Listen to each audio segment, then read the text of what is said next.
Good morning. Good morning. Welcome, everybody, to the Saturday Morning Mastermind. I'm your host, Samantha Studebaker-Carl, broadcasting to you from beautiful Indianapolis, Indiana. And I'm here with my good friends Dan and Karen, Catherine, and Sandy. And today we're going to continue our discussion of the book, Your Soul's Plan by Rober Schwartz.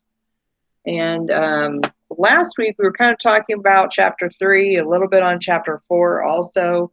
And I think that we're going to go ahead and just kind of continue to dive into this section here, just because there's so much. I think chapter 4 is like 50 pages long, and chapter 3 is probably 30 or so pages. There's a lot of information in both of these chapters.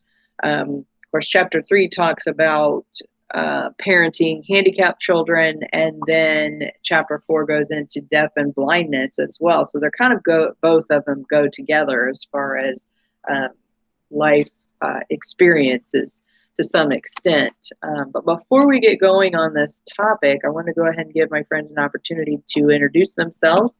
And then Karen, if you want, or Catherine, if you wanted to take it and run from there, then go right ahead, or however you want to do it. Jump out, guys.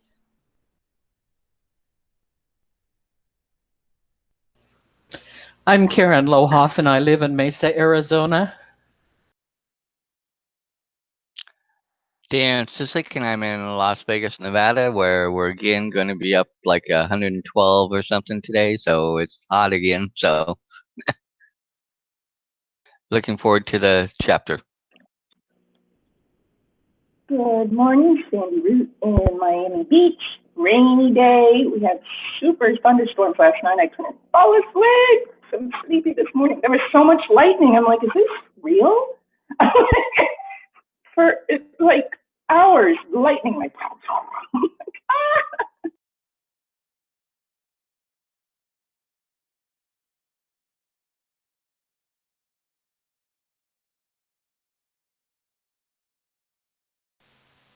Was that everybody? I kind of lost track there for a second. I think so. Can you guys hear me? Yep. Okay. A little quiet, but can hear you. All right. I'll try to talk up a little bit.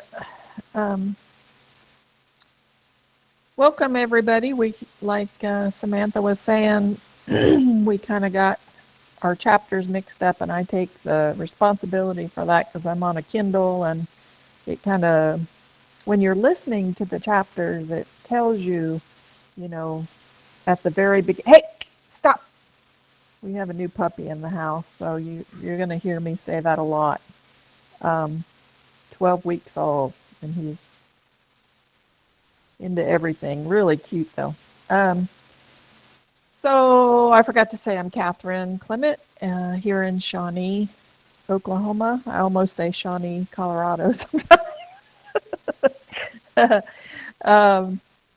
And so on the Kindle, when you first start the chapter, it'll say, you know, chapter 4, chapter 3, or whatever. But when you're looking at your Kindle, like right now, I'm in chapter 4, but it says I'm on chapter 7. So I never know where I'm at. So sometimes I'll bring up stuff that we haven't gotten to yet. But anyway, if this is your first time joining us in this series, we encourage you to go back and watch our previous videos so you can get caught up.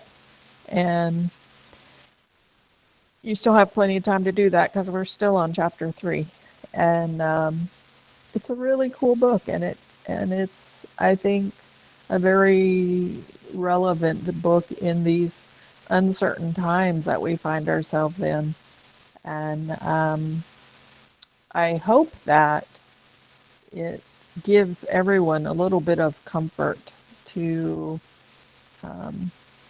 if nothing else, know that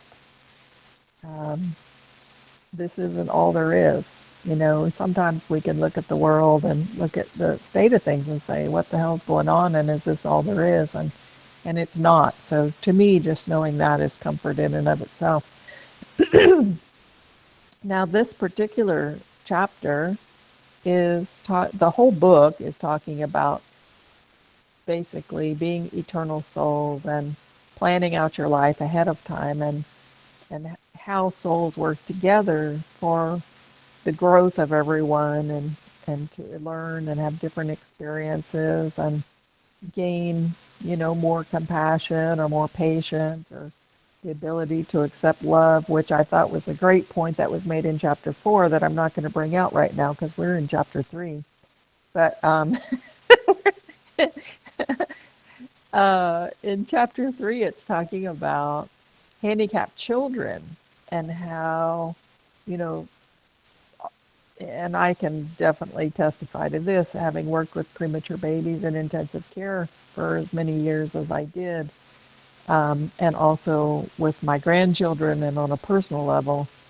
When you get pregnant, you just kind of assume that you're going to have the Gerber baby, as a mom. You never really consider, it doesn't really come into your mind much that something could happen during the birth. And this day and age, everybody thinks birthing is, just, it's easy, nothing ever goes wrong. And that's not, it's mostly the case, but not necessarily always the case, especially as we see more and more moms with, things like diabetes and hypertension, different diseases that we see because of diet and stress. And I haven't looked at the numbers, but I would take a bet that those conditions are rising right now with all the stress that people are under from the COVID and unemployment and stuff like that. But as a mom, you assume everything's going to go perfect with this pregnancy and this baby's going to be perfect. And then when it doesn't happen, it's like, oh my God, why my child? Why me? This isn't like, this is a child that if the child, it doesn't pass early on, then this is a child that's going to require care for their entire life and different things. And it can really be emotionally and financially challenging for these families. It often rips the family in two. You see so many divorces. I saw so many divorces from parents because I also did home health. So,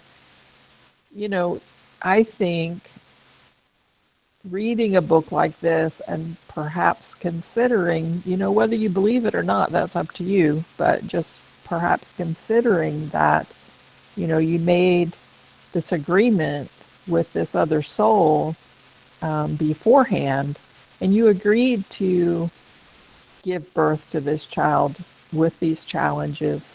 And that's something that's helping you and helping that child and helping everybody that comes in contact with this child. And that's something that I can say is that these children have incredible impacts on so many people, everybody that they touch. It draws out compassion, generosity. It draws out places in our hearts that don't normally get touched, I think. So what is your guys' thoughts on it? And do you think that as, if you had a child that had challenges, would it give you any comfort to consider that maybe that was pre-planned? Yeah, I would think so. When we were talking, I haven't thought about this couple in years, but I knew them in New York, a couple of husband and wife, and I think they already had like 4 or 5 kids, all healthy and everything. And then they were, I think in the 40s, and they were having another child, and they found out it was going to have Down syndrome. So they had the choice to, the doctors were saying, well, if you want to abort it, it's still early enough. And they chose to keep it. And everyone thought, wow, that's great, because, it's going to be challenging and everything. But they believed it was for divine reason. And we have a family of children to help. And, they were also financially well off, so I think they would have, it wasn't going to destroy them to have this, so they, and that doesn't matter really. Like if you really want to have the child, you can find the ways, but so I think, yeah, it was admirable of them to see them going through the thought process and of whether to keep it or not, and they had no doubt in their mind. And I think they knew that there was a reason why, and so they wanted to welcome this child and take care of it. And yeah, so that was nice to see.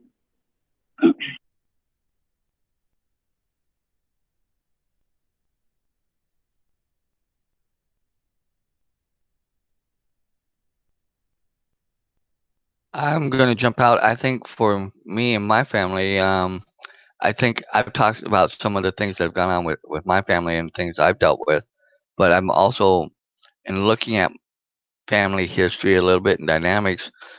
Um, my real mother, from what I've learned from my mom a little bit and my one aunt, um, my real mom's two older sisters. My mom was, uh, you could say, like a problem child, rebellion and stuff and things and issues, and then seeing how things played out in her life with having four kids, but two of them end up dying. One died of one was stillborn, and the other one died of crib death. And her being and having all four under 20 and getting married young and things helped add on to, I think, a lot of the stresses and the things that were going on in her head anyway, and caused her to be more like she was in how she responded to me and my sister. And then having seen my mom down here, my aunt, the one I lived with since I was 12, having her, she had twin boys, and having the younger twin, they're only 23 minutes apart, him having issues and having some functions and stuff and things of how he processed things, and seeing him, it seems to be like a running theme, I think, in my family. And so, and I think that's something that, we've all learned to deal with. And I think that's where I get some of my resolve, because I am learning more and more. I feel that some of this is what I'm on here to go through. And then some of the things I've gone through with my one former roommate who's moved on with his, you know, and the things he and I went through as roommates.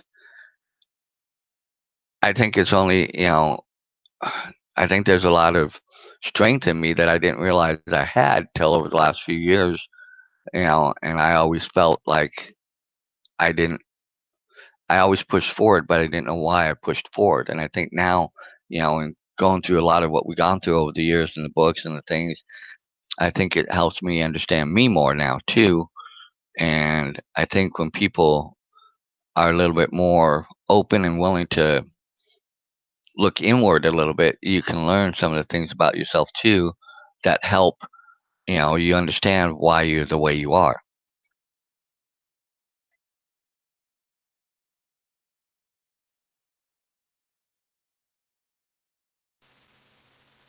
Awesome. Welcome, Lori. I'm glad you made it on. I don't know how I've been in a group with you for this long and not I'm sure you've shared that before, and it just didn't click with me until just now, Dan, that your mother lost two children before age 20. What a horrendous um, experience. I mean, that is so intense. And I'm somebody that I would say that I pre-grieve. So if I think I'm going to lose something or I might lose something, I go ahead and go through the whole experience in my head so that when it happens, I'm almost already through it. And I know that doesn't make any sense, but I've always been that way. And I can totally see how that could contribute to her not forming an attachment to you or your brother, the living children, just from fear of losing you. Not having anything to do with either one of you personally, of course, or anything which we've talked about before, but just that whole added thing of being petrified of losing you. I mean, I can see where she could have, if she had any mental instability at all to begin with, and then to lose two children and then not bond with the children she has, and then feeling the guilt of all of that. And wow. So, yeah, forgive your mama, honey.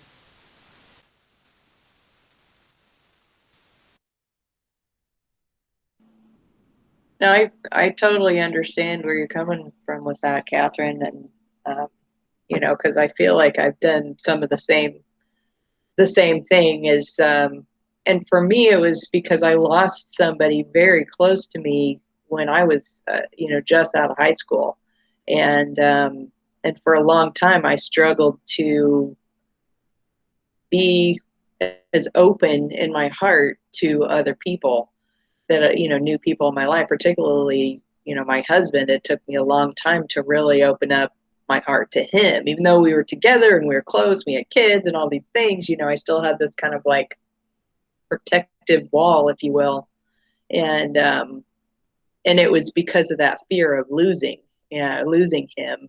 And it wasn't until just in the past probably 8 or so years that I finally was like, here I am, I'm missing out on so much in our relationship because I'm closed off because of this fear. And so, like what you were saying, I've kind of pre-grieved, if you will, that potentiality of the loss of him, knowing full well that, I mean, he's older than I am. He's a big guy. He smokes, all of those things. And,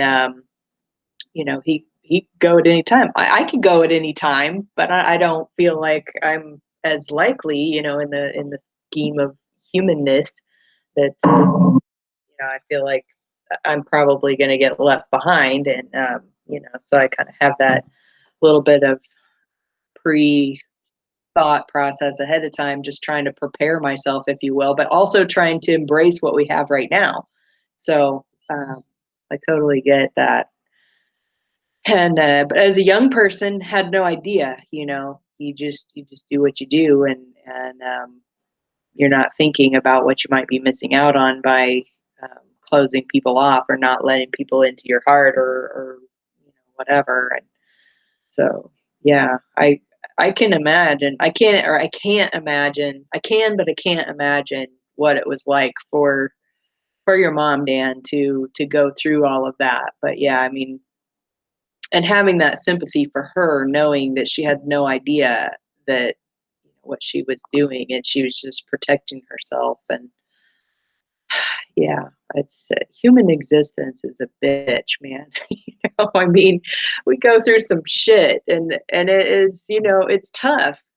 But Catherine, when you were talking earlier and you were saying, wonder, if we were to believe what is being presented in this book, of this potential of like we plan these experiences before we come here, that it, now I have not had anyone in my life that's handicapped in any way, other than just like mild dyslexia, which I know it can be difficult, but I mean, I experience it in little bits, and my mom complains a lot about it, and my brother, but I don't feel like that's like a big handicap. It's a little bit, but not a huge one. Not like, yeah, some of these other syndromes and disabilities. Um, so I don't know what that's like. I have no idea, but I think that we all have things that we deal with in this life that are really traumatic and difficult and frustrating and aggravating, and all of those things.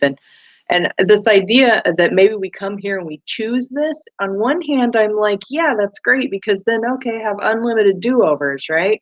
And, because sometimes we think back on our lives and we're like, gosh, if I could just do it different, it would be so much better, right?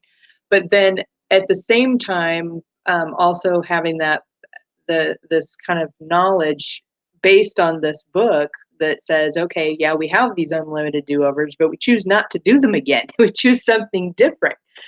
So that's an interesting concept as well. And I think a lot of religious beliefs also have this idea that, this isn't our only existence. And I think that is a big comfort to us as humans, is just the idea that this isn't it, that this is not the only experience that we're going to have, and that, yeah, some of this is tough, some of it's great, but when we're done, then it's going to be all glorious and wonderful. And so I like that idea. But then it also seems like this book is presenting the idea that, okay, when you are done here, you can choose to do something else, and for whatever weird reason, we choose to come back here and torture ourselves more. So that is a weird concept to me. I've never thought of it exactly in that way. And of course, I guess I'm kind of saying it in torture. It's from the spiritual perspective, they're saying it's a learning experience. But I feel like more often than not, the parts that are painful, they're just really freaking hurt. And I don't like the idea of thinking that I want to come back here and get some more of that, So I don't know. That's just a weird concept. I'm not sure I'm ready to wrap my head around. So that's my thoughts so far. Yeah, I'll agree with you. I'm kind of like you. I'm, I'm trying to look at everything both sides, put it in the perspective of my beliefs and what I believe. And yeah, I really so like the idea that once I'm done here, I go to someplace so much better. Everything there's, none of this pain and hurt and, anything like that. And God, God willing, I'll see those that I love there that are supposed to be there and go from there. So yeah, I'm still like you, looking at both sides of this and going, I'm not sure whether you know, where I fall in some of those ideas.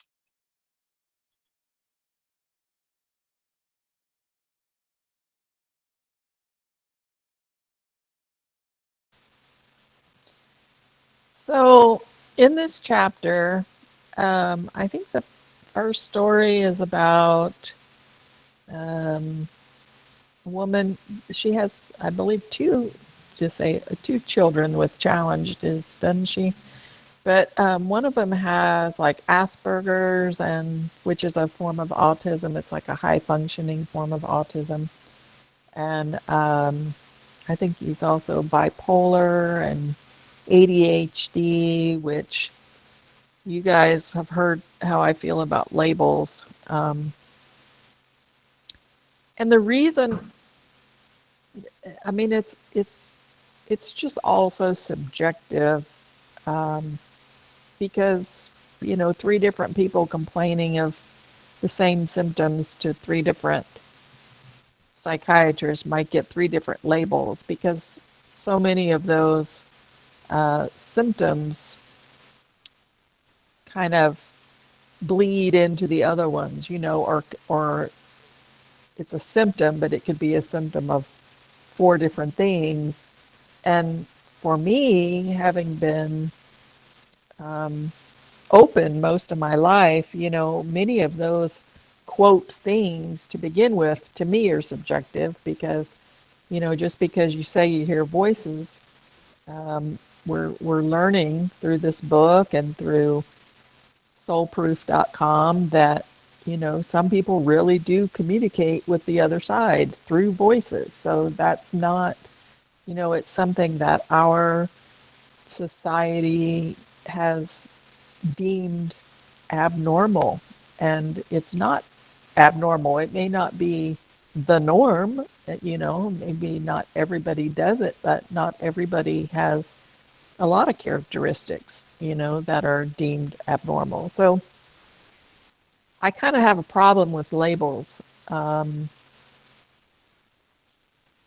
Bipolar, this cycling of energy. I think it's a mishandling of energy is what I think it is. But anyway, can you imagine having two children? If you've ever been around a child who's autistic, they can be quite challenging. There seems to be a huge barrier up as far as communication goes. Oftentimes, they just are unable to express what they're trying to express and get extremely frustrated. Now, as somebody, from my perspective, I also have trouble with communication. And it's funny because I am almost always involved in some sort of um, I'm always ongoing energy work, and I'm in groups that do energy work. And I'm in one where we have a blog that we can talk back and forth to each other. And it's so nice. I have to say, it's so nice, just like it's nice to be able to come here and talk freely in this group. It's very nice to go to that group and be able to talk about all the things that are in my experience that I don't talk to anybody else about. And that group of people understands all of those things. So that's so cool. But we're actually talking about the same thing, how it's many of us feel, and you can just call us crazy, that's okay, we accept that term, but many of us feel that, you know, we've had other lifetimes where, and all of the out of body experiences that all of us have had, there's no words used in communication. It's all telepathic communication. And so I made a comment in my blog just yesterday in that group. My God, I have such a hard time communicating what I'm trying to say with words. I have no trouble communicating with animals. It's just a thought that goes. As a child, even here in this lifetime, I was very telepathic. And I think that autistic kids get frustrated because they're used to being able to communicate telepathically, and they're hitting up with thick minds here that can't hear them, and it drives them crazy. Not literally crazy, but it drives them crazy that they can't just think their thought and have that bridge the gap. Now that's just the way I interpret things. So but in this lifetime, if you've been around an autistic kid and you see how challenging they can be, imagine having two of them. And what a brave soul for this mom to, take on this challenge and to try to negotiate everything that goes with that in our day and age. Now, things have gotten a lot better through the years as far as different therapies and things like that, but it's still just dealing with my own everyday challenges I find difficult enough without having added ones. So, but I guess, is this, because I got a little bit ahead, can somebody remind me, is this the children that were in a previous life, they had done some propaganda for the Nazis or something, and that's why they felt like they were coming in like this? Karen, I think you knew some stuff about that. Are you still with us? You want to come out?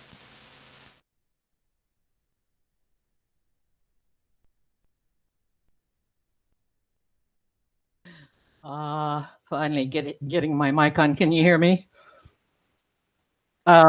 Yes. Well, I had experience with one autistic child when I was in Utah at the training school for it. When I began there, it was for behavioral problems. No, it was for it would have been kept those kids who came there from all over the country from prison. It was I think they called it a class 11 facility or whatever.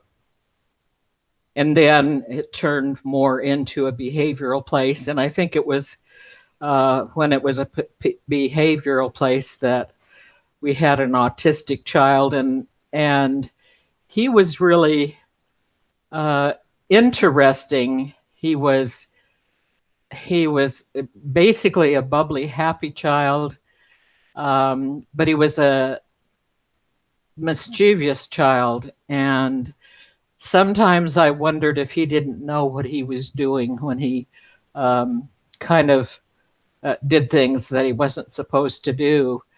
But in reference to the book and the two kids, the older child that was autistic and some of the other things had gone through several lifetimes before, I think 8, where he had been a leader and he had been an achiever, and he had done things that, took a lot of energy and time. And I think that besides the fact that he was feeling that he had communicated things in the Nazi situation that he wasn't, that he wanted to overcome. He wanted to kind of take a break in this life, and so those experiences for him, slowed things down. The other child, I remember that he was blind, and I don't remember what else. He had something else that he was dealing with. In other words, the mother was dealing with at least 2 things with each of those children, and largely it was communication, because the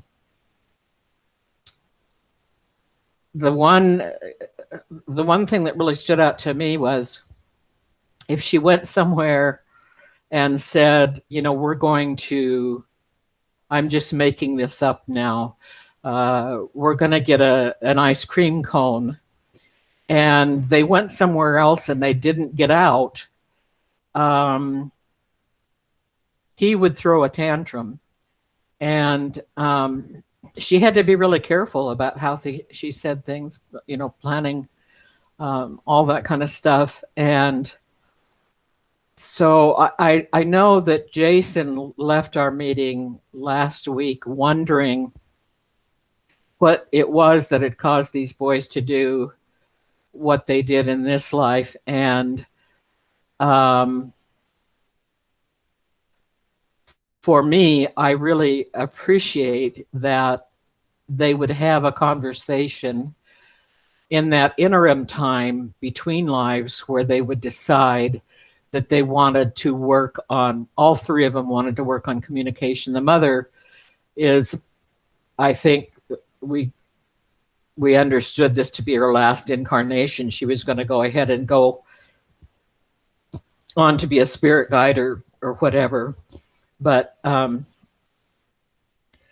I find this more and more real all the time. It makes so much sense to me. I had my uncle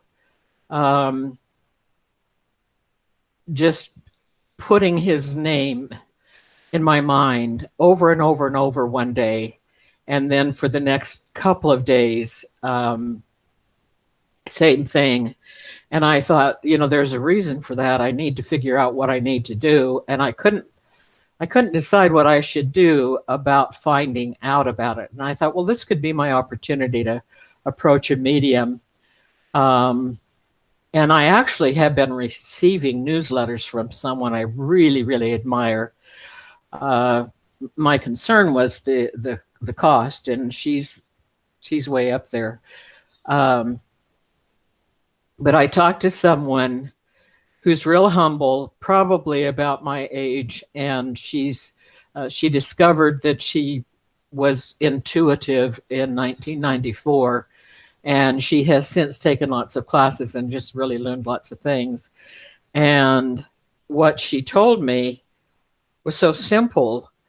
I realized that some of my dread about contacting anybody to give me any concern was that somebody might be telling me what I needed to do that I didn't want to do. You know, like lose weight or something like that. I'll get off the phone.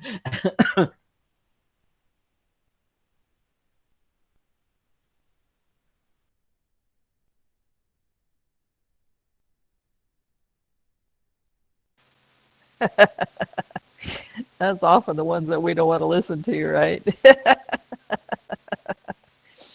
um, I I love Jared Hewitt. I don't know if you guys are familiar with him, but back when I was bedbound and unable to do anything for myself or for anyone for that matter, and completely broke, like the only options that I had, thank God I had a phone, and I was able to listen to free energy healing. What happens is there are these hosts out there, and they'll host an energy healer, and they'll put on like an hour-long program where they just do distance healing, and you can ask questions and things like that. So I participated in pretty much anyone that came into my inbox, but then I kind of narrowed them down to the people that I really connected with, because sometimes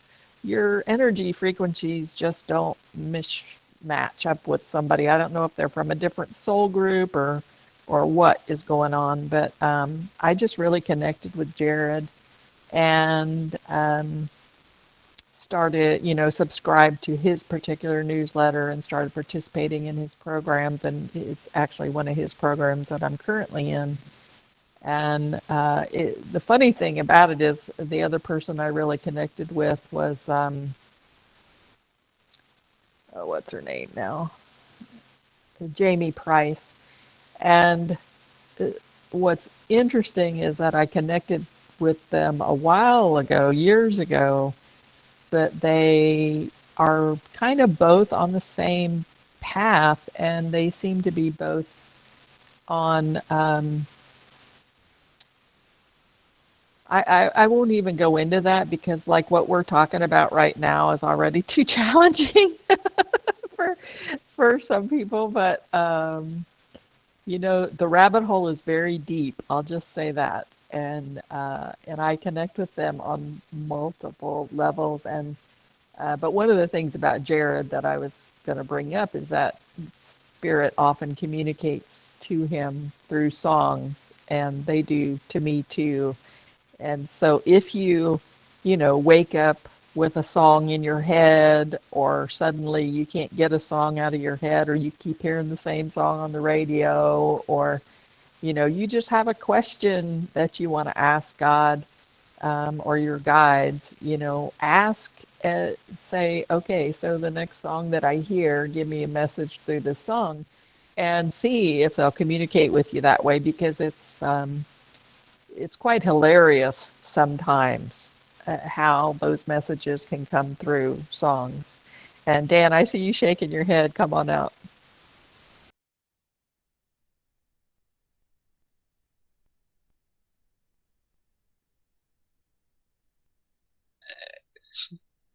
Sorry, I had to get my computer to kind of catch up a little bit with me. But um, now when you were talking about music and song and stuff, that's one way I really feel I connect with God, the universe, however. And um, it was interesting because just last night I've been feeling kind of a little not totally me. Let's put it that way. Lately, because of some things going on, and it's weird. I tend to go back to music and certain songs and certain types of music and songs to help, I think, kind of center myself again. And that's usually when I get my sense of, you know, and also too when you were talking about, asking God or asking the universe to send me a song or something, give me either a confirmation or something to help me feel. And usually I get it. It may not be right that same day or something. It could even be within a day or two. But usually something comes up and it usually just hits me, and I don't ever hear anything. I don't, but I sense it and I feel it, and it kind of brings me back to a point where I feel kind of more centered again. And last night was one of those nights. I was listening to some songs I hadn't listened to in quite a while, and but yet, for some odd reason, when I go back to those particular types of songs, it really, best way to say it, it really kind of centers me or kind of puts me back where I can, okay, refresh and recoup and look at things again and say, okay, let me move forward in this direction. So I think I fully understand that very well, because I connect very much to music and song.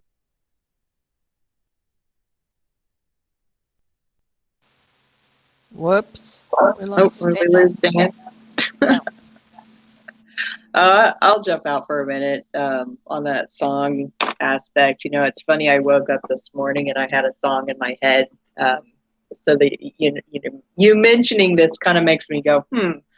And it's funny because a lot of times I feel like, and this is kind of related but not related, is I don't know about you guys, but I tend to have things that come into my life that just annoy the crap out of me. And when I recognize those things are annoying me, I'm like, what is it about that thing that's bugging me? And generally, it's something that I'm doing myself that I don't like about myself, and then these other things are like the things that are reflecting that back on me.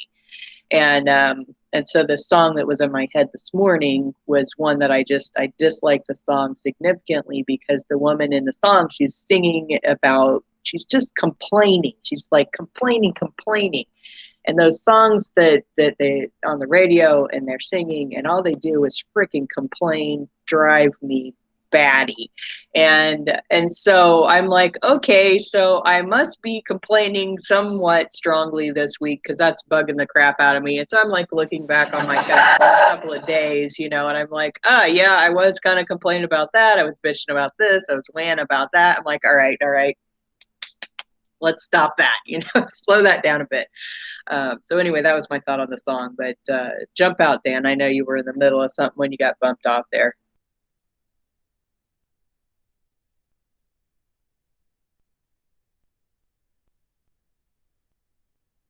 Okay, can you guys hear me? Okay. It seems like when we get more than 4 people on, for some odd reason, mine is the one that seems to always kick off. Because once Lori joined, and I'm not blaming you, Lori, in any way, shape, or form, it's just somehow what goes on. I keep getting bumped off, so sorry about that. But to finish what I was trying to say is, and it kind of goes along with, to add music and getting centered and getting brought back to, like I said, I always use music as a way of kind of bringing myself back into, I guess, my center, so to speak. And that's usually a lot of ways I um, get a lot of sense of my communication and my confirmations and stuff from God. For me, God, the universe, and or infinite intelligence, however people want to look at it. But that's why I was, agreeing with Catherine about music and song is the way I really, and a lot of times I will listen to music and be in it, but there are times where I just kind of dive into it and just immerse into it, where there are times where I'll just sit and I'll just on YouTube or on my phone start playing all sorts of different songs as my body and my, as I'm going through things I'm thinking about, and kind of, and next thing I know, I've spent 2 or 3 hours doing that, but I've gotten so immersed in what I was doing that it kind of helped me work through, and I let my brain and my thoughts and my stuff kind of wash through along with it. And then when I am speaking with God, I a lot of times get a lot of my things that help me through in those moments in song. I'll get, certain songs that will play right at the right time, and it'll be like, oh, okay, that's what I needed. I needed something to confirm how I'm feeling, or something to.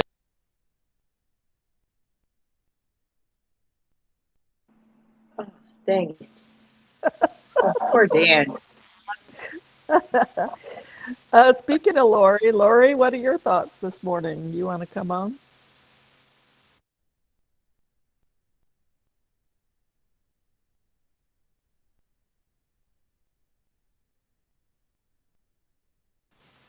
I don't think it has anything to do with Lori being on, him getting off, by the way. Come on, Lori. Hi, can you hear me? Yes. Okay.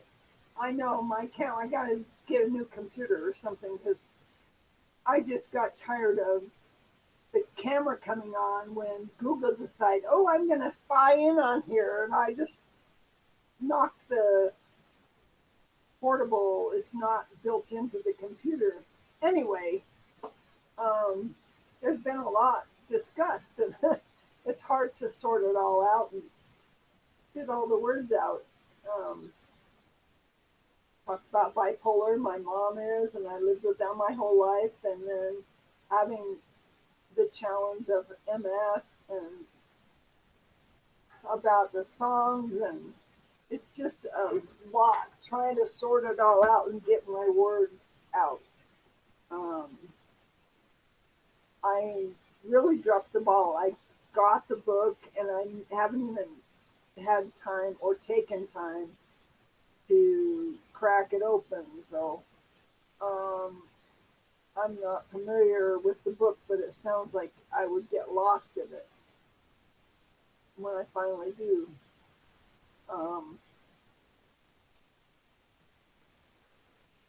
I really don't know what else to say. I'm, you know, kind of at a loss for a moment here.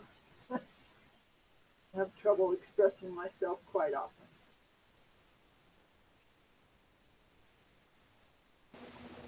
You're doing great. And the book is not nearly as confusing as we are, just so you know.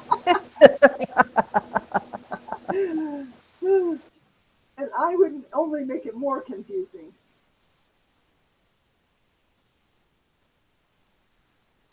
That's so true, Catherine. We are the ones that are confusing for sure, for sure. Dan, glad you got back on though.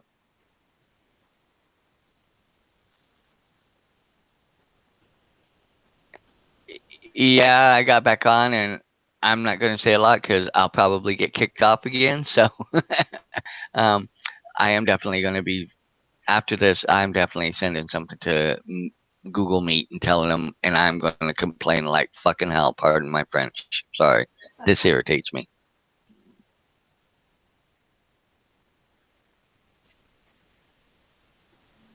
Technology is so frustrating sometimes.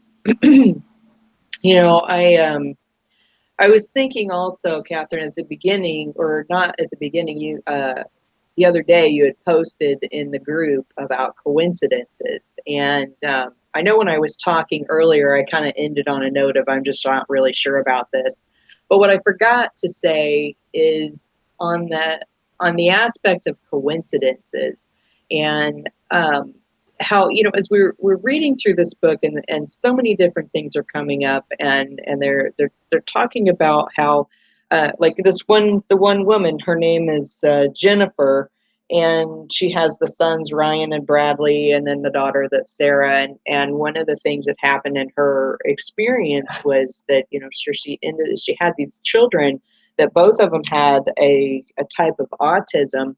And but the coincidence aspect of that is that when she found out, or as she learned that they had experience, she realized, you know, in high school she had studied psychology and she had an interest in that, and in college she had gone into the study of autism, and that was something that was just a real strong interest in her life as a young person.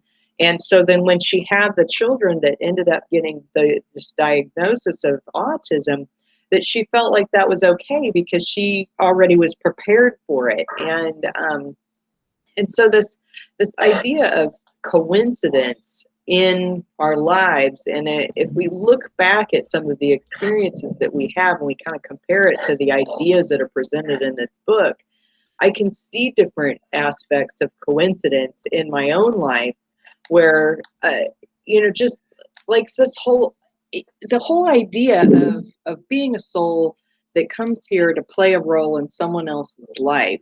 There's this whole part in this particular chapter where she talks about how Jennifer feels like she's kind of like the supporting role to her sons, and I kind of look at myself.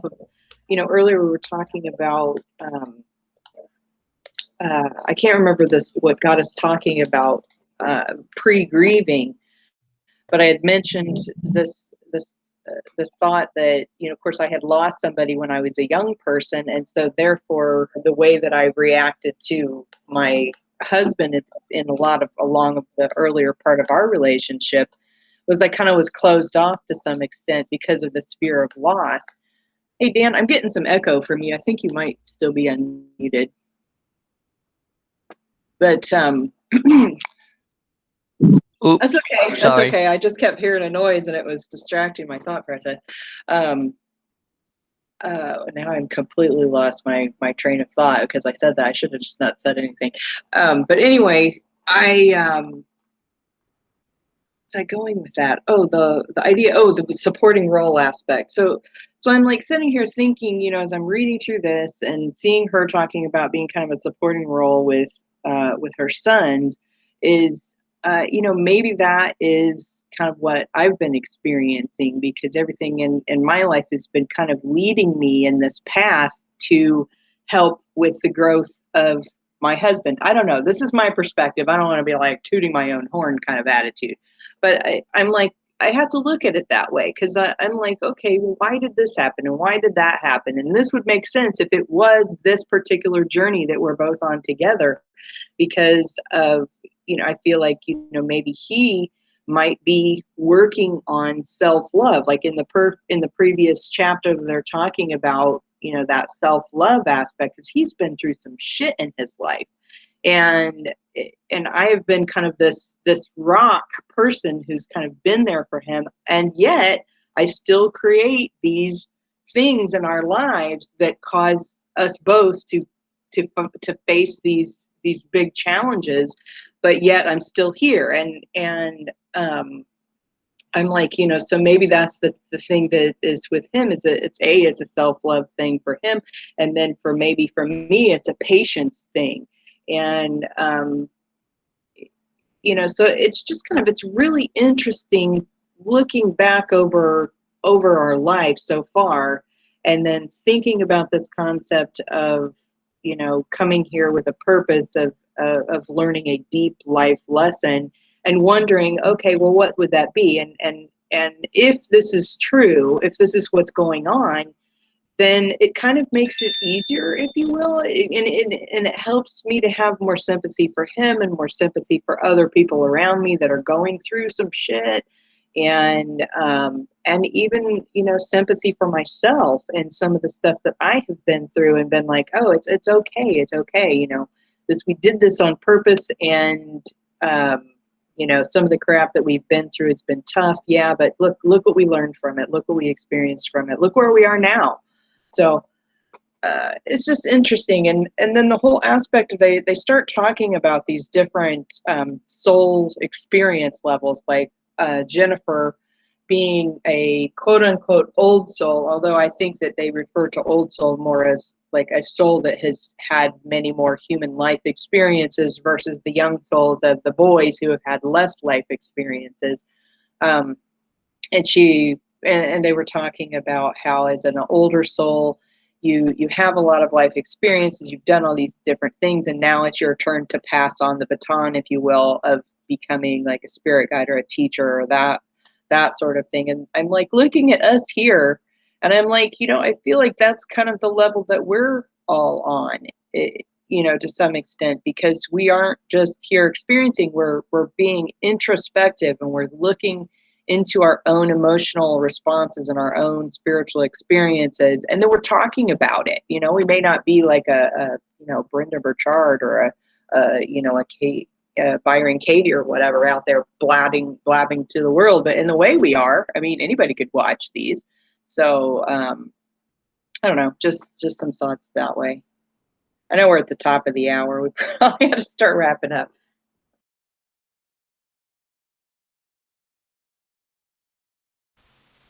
Well, I'm glad that you brought up that coincidence piece, because I know I can certainly, is it a coincidence that I went into neonatal intensive care, um, and 10 years later discovered that I myself actually had a birth defect that should have been caught during the birthing process, like, and taking care of babies with the same, be, uh, in other words, loving someone who and caring for someone who has the same condition that I have, as a form of self-love, if you see that connection. So, yeah, I mean, there's a lot of, some people say, oh, well, this is so woo-woo or whatever. Um, just so you know, I might believe in a lot of strange shit, but I don't believe in all of it. There are things that spiritual gurus are out there touting that just don't resonate with me at all. Now, could be that I'm just not ready for that information, and it'll resonate at a later time. Or it could maybe just not be, it could not come from spirit. It could come from a mind, just a human mind instead of from God. So time always plays those things out. But when if you at least just give yourself the, you know, permission to consider possibilities, if this theory, is true, then with that in mind, look back over your life this week. Look at certain relationships and things that have happened in your life, and ask with your heart, because I don't have any better way to say it, but just ask through your heart, did I plan this, and see what kind of feeling comes to you, or what kind of notice if you suddenly pick up on a certain color in the room, or a song comes on, or God communicates through so many ways. And I think our biggest challenge is that, and even and I talk to God all day, but even I sometimes come across a challenge and I try to figure it out with my human mind, and until I get to the point of frustration, and then I go, oh yeah, I could have just asked to begin with. So ask and ye shall receive. I don't think there are any more true words that have ever played out in my life. So just look over your life between now and next week, and see if you can make some connections there.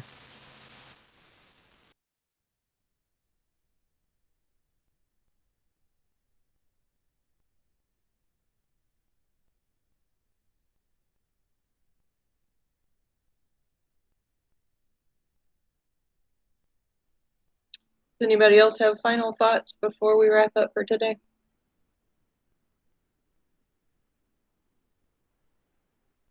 No? Okay. Well, guys, this has been an awesome talk, and I love talking about these books because it makes us think. It makes us really dig deep, and on that whole aspect, Catherine, of not being able to thoroughly communicate what we're feeling. I hope that you all will bear with me when I talk, because sometimes it's like in circles and back and forth, and just trying to get out an emotional feeling, or an emotional, or not, I don't know, not even emotional. It's just like to get across a communication that is hard to put into words. It can be difficult, and I hope that you're seeing it from myself as well as from all of us, because I know that ultimately what we're doing here is just sending out love to all of you out there, or whoever happens to be watching, and hoping that that what we are saying here can help you in some way, whatever way is necessary for you to experience right now in your life. Because if you're here and you're watching, obviously you're meant to hear something from us. So if you like this video, click like. If you'd like to get notified when we upload another video, click subscribe on our YouTube channel. And if you'd like to participate with us, we would love to have you. All you have to do is go to mindsetmasterycollective.com and jump into our Facebook group. That'll take you right in there where you can request to join and connect with any of us. So with that, guys, have an awesome, amazing week, and we'll see you next time on the Saturday Morning Mastermind. Bye for now.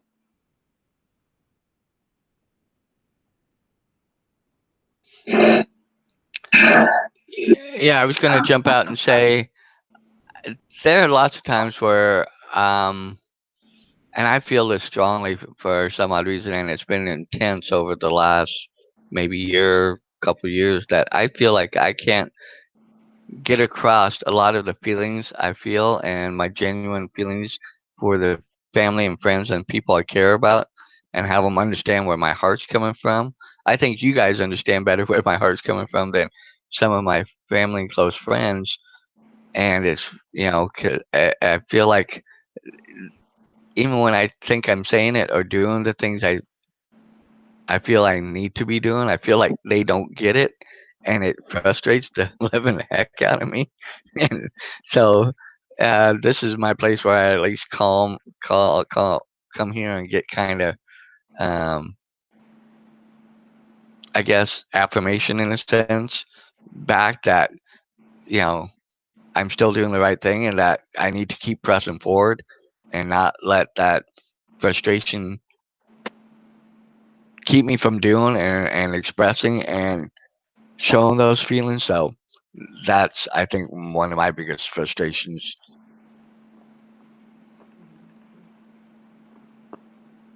Yeah, I get it. Totally right there with you. I feel there's not anybody else in my life that I can have these particular type of conversations with. I mean, there's some levels of it, sure, but not some of the stuff that we talk about, because it's hard when we start talking about things that are spiritual or religion related or just deeply personal like we do. It's so hard to, I don't know. In some relationships, it's hard because you don't want to offend certain people, because they're just not ready to hear what we're talking about. And yet at the same time, it's like sometimes I just really wish that I could to talk to my sister about these things, but we have too much sibling banging heady kind of weird push button. I don't know what it is. You know what I'm saying? It's just this, yeah. Like in one hand, I know she'd be going, well, we can talk about that. Yeah, but then on the other hand, it'd be like, not so much. I think that somebody get hurt feelings because they feel like it was an attack versus just a conversation. So I get it. I love you guys. I absolutely love you guys. And I'm so glad that we can have these conversations without having to worry about hurting each other's feelings, because we know that that's not the intention in any way. And so even if we don't completely agree with one another on things, is that it's all with love that we're having these conversations. So love you.